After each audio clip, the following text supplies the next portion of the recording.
আমের সিজন আর আম মাখা খাবো না, সেটা তো হতেই পারে না। সেই দিন পড়েছিল খুব গরম আর উঠেছিল ভীষণ পরিমাণে রোদ। তো হঠাৎ করে ইচ্ছে করলো আম মাখা খাবো। তো আম মাখা খাবো, সেটা আবার গাছ থেকে পেড়ে, কিন্তু নিজেদের কিন্তু গাছ নেই। বাজার থেকে আম কিনে নিয়ে এসে মাখা করার থেকে গাছ থেকে পেড়ে যদি আম মাখা করে খাওয়া যায়, সেটার মজাই কিন্তু আলাদা। তো চলে এসেছি পাশের বাড়িতে আম পাড়তে।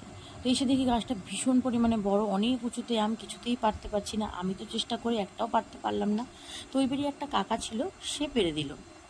তো উনি দু তিনটে বাড়ি মারতেই সুন্দর আমগুলো পড়ে গেল। তো ওই বাড়ির কাকির একটা আবদার ছিল যে আম মাখা করে যেন কাকাকে একটু দিয়ে যায়। বলে আমি অতটা খাই না, কাকাকে একটু দিয়ে যায়। তো আমি বললাম অবশ্যই, কেন দেবো না, তোমাদের বাড়ি থেকে আম নিয়ে যাচ্ছি আর তোমাদের বাড়ি কাউকে দেবো না, সেটা কি হতে পারে।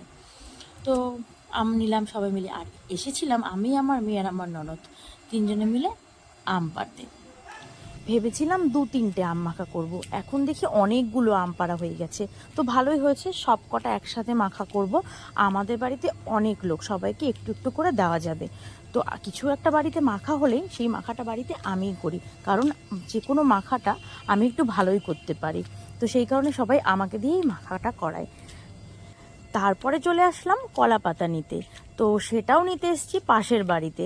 আমাদের বাড়িতে সেই রকম কোনো গাছপালা নেই, আর সেদিন এত রোদ উঠেছিল, এই জন্য বাধ্য হয়ে কলা পাতাটা মাথায় দিয়ে তারপর বাড়ি আসতে হয়েছে। তো একটা গাছ আমাদের বাড়িতে আছে, সেটা হলো লেবু গাছ, তাও আবার গন্ধরাজ লেবু। তো সেরকম লেবুও হয়নি, তো ওই বাড়ি থেকেই লেবু পাতাটা নিলাম। তো সব পাশের বাড়ি থেকে এসছে, অন্তত লেবু পাতাটা বাড়ি থেকে নেওয়া গেল। তো চলো, সব কিছু জোগাড় আমার করা হয়ে গেছে। তো এবার আমগুলো সুন্দর করে ধুয়ে তারপরে মাখতে আরম্ভ করে দেব। তো এবছর কে কে আম মাখা খেয়েছো আর কে কে খাওনি, কমেন্ট করে কিন্তু অবশ্যই জানিও, ঠিক আছে? আর আমার ভিডিওগুলো তোমাদের ভালো লাগছে কি লাগছে না, বা কোথাও ভুল হচ্ছে কি হচ্ছে না, সেই জন্য তো কমেন্ট করে জানাতে হবে, না হলে বুঝবো কি করে বলো তো যে ভুল করছি না ঠিক করছি, বুঝতে তো পারছি না। তো সেই জন্য সবাইকেই বলছি একটু কমেন্ট করে জানিও যে সব ঠিকঠাক হচ্ছে কি না। কোথাও ভুল হলে ধরিয়ে দিও অবশ্যই, না হলে তো বুঝতেই পারবো না। এবার একটা একটা করে আমগুলো সুন্দরভাবে ছাড়িয়ে নিচ্ছি। ছাড়িয়ে নিয়ে আবার একটু ধুয়ে নিলাম, কারণ ছাড়াতে ছাড়াতেও ভালো কষ বেরিয়ে গেছিলো, হাতটা কীরকম আঠা হয়ে গেছিলো। তো এখন যাই হোক, আমগুলো সুন্দরভাবে ঘষে নিচ্ছি। তারপরে লঙ্কা পুড়িয়ে নেব। লঙ্কা পোড়াতে গিয়ে সে কী কাণ্ড, কাস্তে কাস্তে জীবন যায় বেড়ায়। লঙ্কা পোড়া সেভাবে খাওয়া হয় না, তবে তবে যে কোনো মাখা করতে গেলে একটু লঙ্কা পোড়া যদি দেওয়া যায়, তাহলে কিন্তু খেতে অনেকটাই ভালো লাগে, স্বাদটা কিন্তু অনেকটাই বেড়ে যায়। কাঁচা লঙ্কায় সেরকম একটা স্বাদ কিন্তু মাখাতে আনতে পারে না। তো যাই হোক, কোনো কিছু মাখা করতে গেলে আমি অন্তত পক্ষে শুকনো লঙ্কা পোড়াটা দিই। তো কথা বলতে বলতে আম মাখাটা কিন্তু প্রায় শেষের দিকে, আম প্রায় মাখা হয়ে গেছে। এখন সবাইকে দিয়ে দেবো। কলা পাতা টুকরো টুকরো করে ছিঁড়ে নিয়েছি, সবাইকে কলা পাতায় করে দেবো। কলা পাতাটা কেটে নিয়ে আসলাম।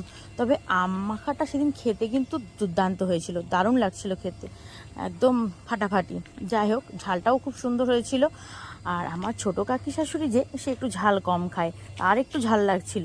তবে খেতে সত্যি ভালো হয়েছে। আমি এখন ভয়েস দিচ্ছি, ভয়েসটা আমি পরে দিয়েছি। তো ভয়েস দিতে দিতে আমার জিভে জল চলে এসছে, কিছু করার নেই, টক জিনিস যেহেতু। আমার ননদ যে মুখটা কী করছে সেটাই বুঝতে পারছি না, সেই কী অবস্থা, আম খাচ্ছে না কী খাচ্ছে সেটাই বোঝা মুশকিল। তো যাই হোক, আজকের ভিডিওটা এই পর্যন্তই। ভালো লাগলে একটা লাইক করে দিও। টাটা।